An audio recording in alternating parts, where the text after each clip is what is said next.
guess those guys who were protesting downtown had a point. So, elevator pitch for why we should be saving the old growth forest? Survival. Phone your MLA, let them know.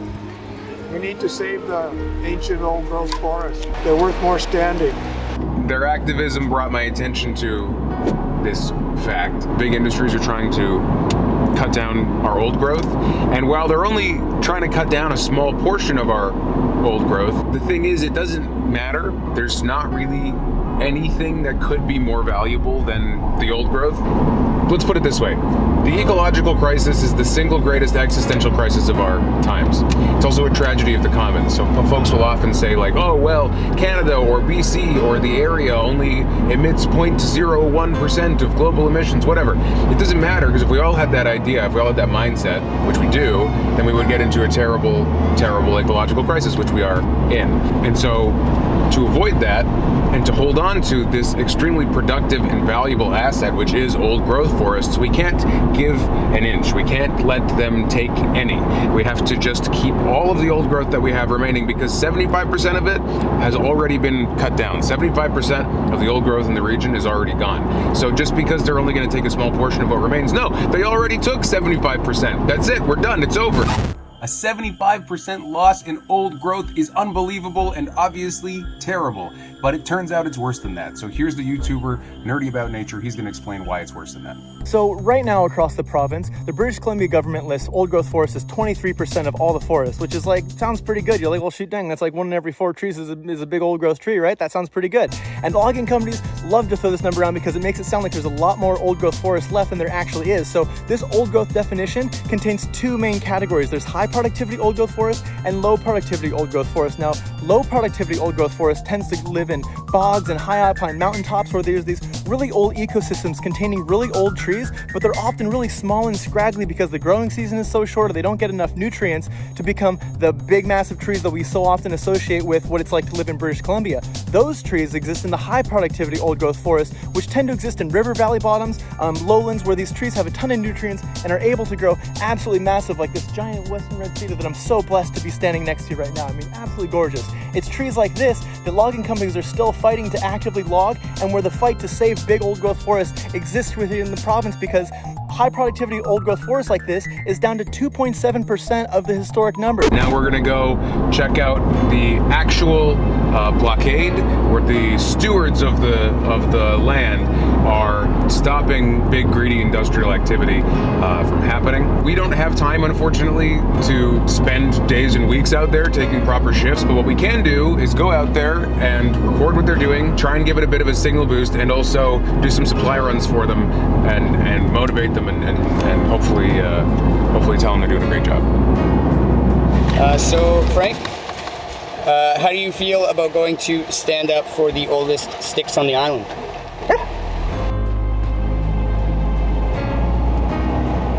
Did you know that almost 200 people have been arrested doing this already, like this specific protest?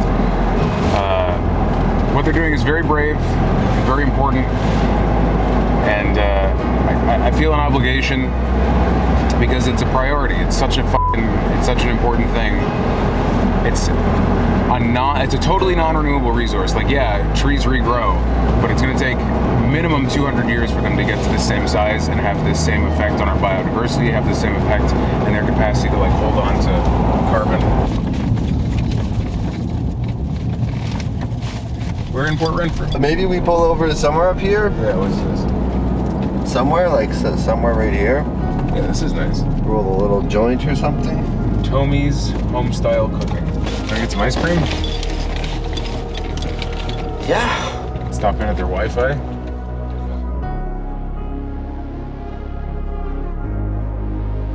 Yeah, Taylor? Yeah, so turns out Port Renfrew doesn't have cell phone reception at all.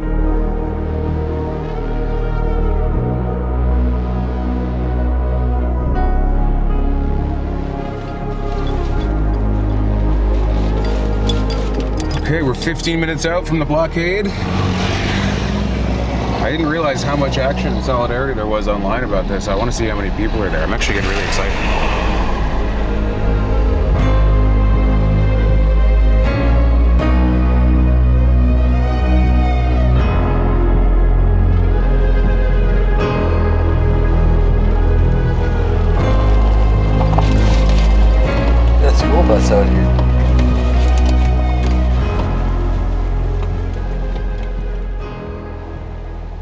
Hi.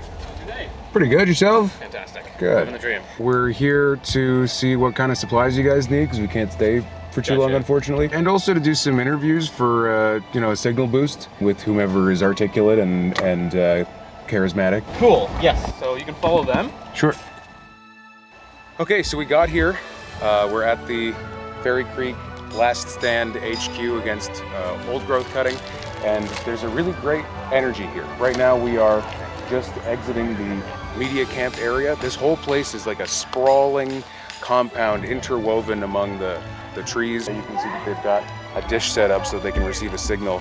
Port Renfrew, which this place is closest to, the whole town itself doesn't even have signal. That's how far out in the boonies we are on the west coast of the island. And so there's a professionalism here. I'm impressed by the level of activism, by the organization of the activism that we see out here.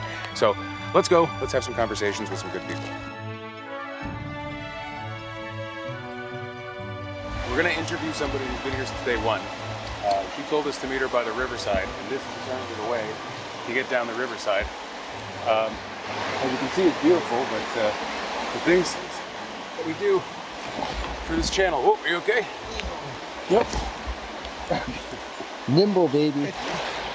Hey. There you are. Like I always used to go into like old growth forests, right?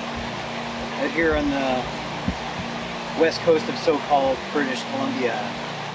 You go in there and it's so beautiful. It's so, well, it's like this, you know, the soil holds moisture. The trees are draped with moss.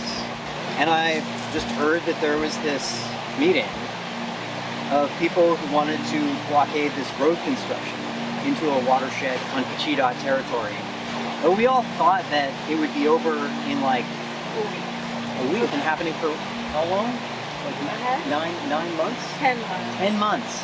August 10th. 10 months of the government and indigenous people and industry and protesters engaged in this strange negotiation for, you know, who has a right to do what.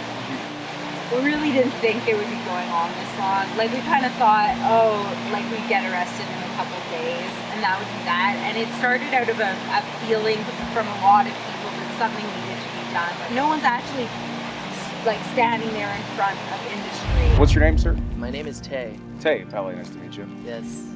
So Tay, how long have you been here? I've been here on and off since February. That must have been cold. It was cold, it was rainy. If you had to ballpark, how many people are here right now? There's like 6 camps now, I think. There was over 2,000 people here yesterday. Wow. Yeah, that's so huge. Pretty amazing. It hasn't been like that consistently. It was a huge influx. There was a big ceremony. I should say that on that first night, when we were basically constructing the infrastructure, the first infrastructure that we built, when it was done, people were around the fire. I wanted to get an early night's sleep because we were all going to wake up at 4 in the morning to meet industry. And somebody broke out into spontaneous song. They started singing a song about what we were doing.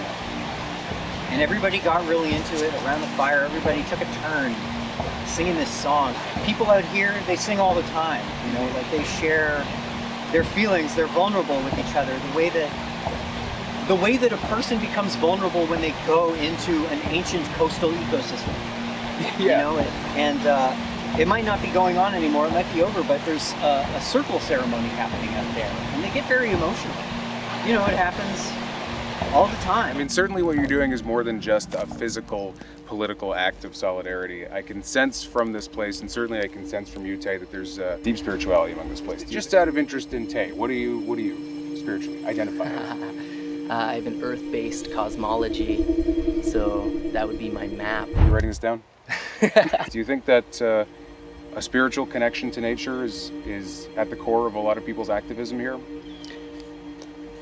One does not come out here authentically and put their body on the line for something like this if they don't feel some kind of golden thread tether to the Earth Mother.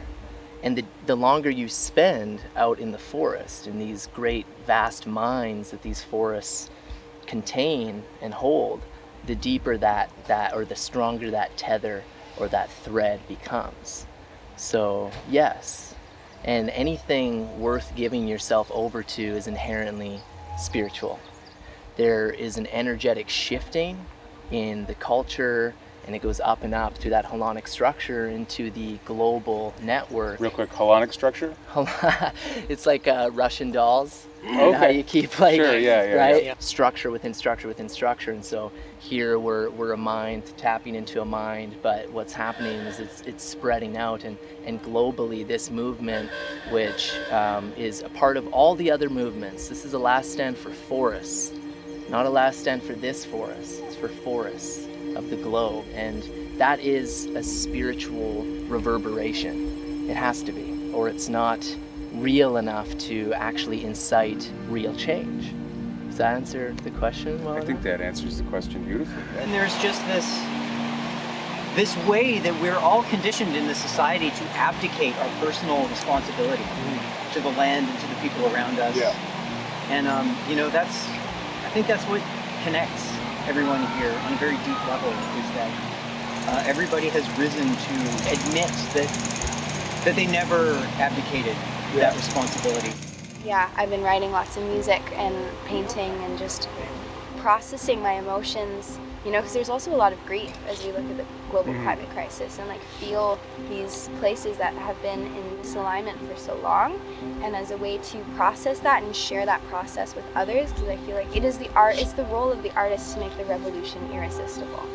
I love that. Yeah, That's great. Tony Kiedman-Barra. Equity, can I get a little political here? Of course, yeah. I mean, a lot of people who showed up here, who have been showing up, they voted for the BC NDP. I worked for the BC NDP. There you go. Not currently, but I have. I was the policy director of the Young New Democrats, the BC Young New Democrats, all that stuff. I fully believe in Tommy Douglas' vision. Schools and hospitals and libraries, in decent homes for people to live in decent roads, in decent conditions, in a Medicare program, in adequate health services for every man, woman, and child, irrespective of their income, their age, or their physical condition. I fully believe in a version of the NDP.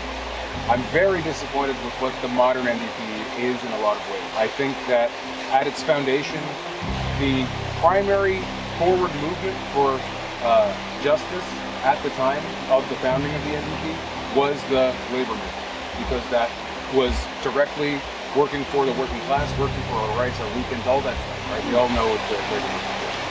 But I think that the labor movement, unions, that sort of thing, have moved away from what is most important to a progressive vision of the future in today's day and age. And if it's not ecologically centered, then it's not going to work. Because I've been on convention floors when well-meaning, good-hearted progressive people are pushing forward really radical, interesting, necessary policy points and being undercut by essentially hidden levers of power being pulled by steel unions and that sort of thing who want to make sure that pipelines are built. In the modern context, unfortunately, that's not everything it once was. I'm not interested in getting power unless you can do something with this power. I have watched politicians for the last 40 years drop their principles in order to get power, only to find that those who paid for the party which they joined and controlled the party which they joined prevented them from doing all the things that they really believed in. From my perspective, and a lot of us hold this here, is we're setting the table to have a potlatch for humanity, if you will. And so everyone's invited, and we're never taking your placemat down. You hear that? What are the people who say, well, that all sounds like very faux-enlightened language to disguise the fact that what you're really doing is you're killing jobs, that you're hurting the economy, that you're taking food off the table from people who could be feeding their families with a well-paying forestry job? There's always going to be muddiness when you're stirring up the waters, okay? But it settles. I like this guy. And yes, jobs are being affected, but that isn't our problem. That's the problem of the shadow that have created these ass-backward jobs in the first place. There is sustainable logging, and sustainable will never have to do with the last ancient temperate rainforests that exist. You hear that? So it's about flipping the script on what it means to have value. How do we create jobs that see the value in these forests apart from their timber, right? You walk into these ancient forests and they are abundant. They're so abundant, teeming with intricate life force. That is valuable. Why do you think there is such a distance between political leadership and stewardship of the land? You need to answer this. Oh God. Political leadership is based on a colonial white system of resource extraction and a completely economic system that does not have a basis of recognizing the wealth and living systems. Whereas those who have stewarded these lands for time immemorial, their people are coming out of genocide. There's a lot of trauma there. There's a lot of reparation work that needs to be done on one hand, and then on the other hand, there's also the entire colonial capitalistic foundation of our economic system, our governance. Like, there's so many dissonances in the way that us as humans live on this planet together that, yeah, I'm not sure what necessarily the steps are in repairing that gap. Maybe a shift to a political economic system that values life as opposed to a political economic system that is built on exploitation. Yes, that would be a start. That would be nice. Yeah. That would be cool. It'd be great. Let's try that. Do you guys think we should try that? Leave a comment if you think that we should try a socio-economic political system that actually values life instead of exploitation. That becomes a bigger conversation too, you know, like that. You don't think they're gonna get it finished in the comment section? I hope you do. That would be f***ing great. It'd be great for the algorithm. If people want to get involved here, yeah, what should they do? There's always something going on, so keeping up with like the Facebook and Instagram, you can see there's lots of different actions to support, whether that's showing up to an arrestees court case in Nanaimo or doing your own action in a city to bring awareness to your local community. A lot of us have like pretty much like given up lost our job, sold our businesses and houses and stuff to like finance living out here, and it's taken an enormous amount of commitment that none of us expected. There's no, Is there anywhere that people can donate to make it a little bit easier, the financial burden of this demonstration, of this continued? Yeah, so we have a GoFundMe. You'll have to link to it. Yeah. Yeah. There's two GoFundMes, right? There's also a GoFundMe specifically for Indigenous. I heard from the Last Stand Facebook, apparently they're renting greyhounds so that police can come in larger numbers and that sort of thing to come down here. And I'm all for peace and love and that sort of thing as well, but are there any sort of physical preparations, barricades to stop that from happening? I can't tell you that. That's fair. The RCMP, we've been interacting with them. They're shifting.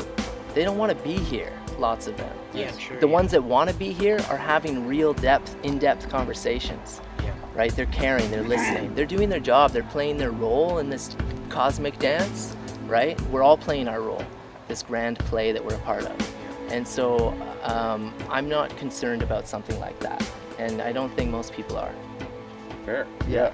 But now, we do have, yes, something. I would offer also that it's not just about science either. People are getting really caught up in the numbers of things, CO2 sequestration and whatever. You can't calculate the importance of a grizzly bear, digging into a tree.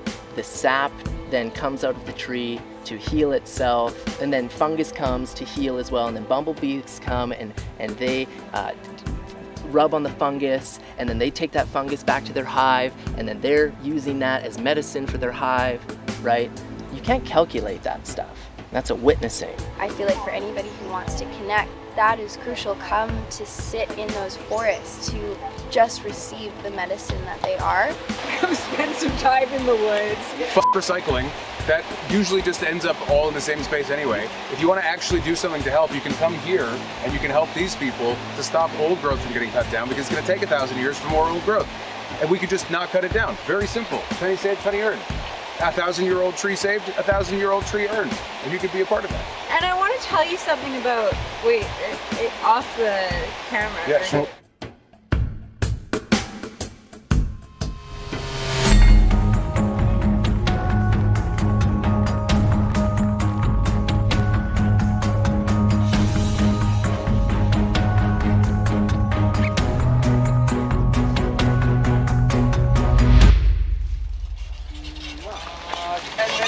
cops in here, so everybody can rush. We're to spread the word. 10 minutes, there could be cops, I'm told.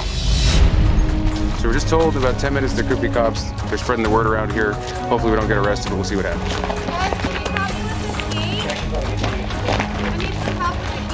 Could someone help with the gate? Yeah, we can help. Good hands for sure.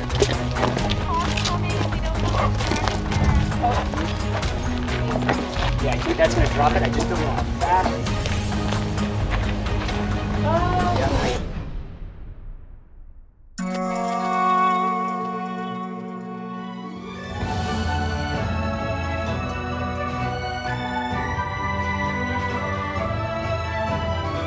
Okay, we are leaving the camp now. We're hoping to get more Indigenous perspectives, but still, it was a pretty successful day. I'm getting sucked into the culture here. I know Logan's getting sucked into the culture here. I can feel it. I recommend coming and checking it out, even just to come and get informed.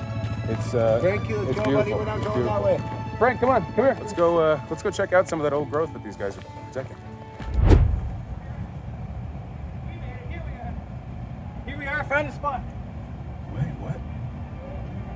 What's going on? I don't even know. Did we accidentally end up becoming part of a convoy?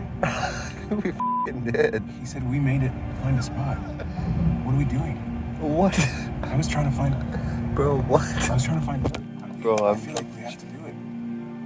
I don't know. Maybe, man. Maybe we should. Yeah, I mean... Should we find a spot? Some guy came by running. He said we made it find a spot. I didn't even know it was part of a convoy. No. Okay, yeah, all right. Let's find a spot. I'm glad we made it, but what did we make it to? What is this? Yeah.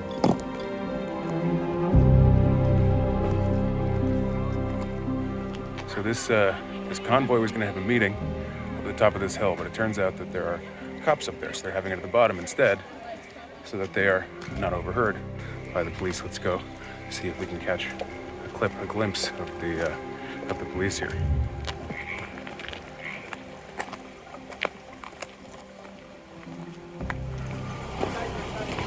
Lucky I see him, bro.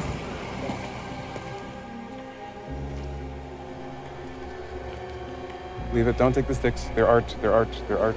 Oh. Okay. All right. What are they doing? It looks like they got through this barricade just now. So hopefully finish it. Back up.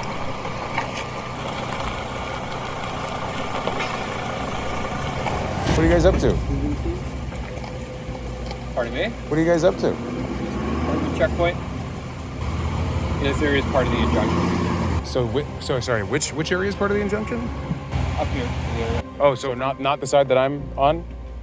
Not unless you. I don't know. I don't want to get stuck in there. Oh. Thanks for sharing that with us. We'll do this. I was gonna say we'll do this again. We're probably never gonna do this again. No, but that was great. We don't need to do it again. Yeah. Sure. Has anybody ever told you you look like Jared Leto? No, I don't know who that is. Okay. Well, he's very handsome. An actor. Thank you. Is there any final words that you want to speak to the people at home? What kind of world do you want to live in?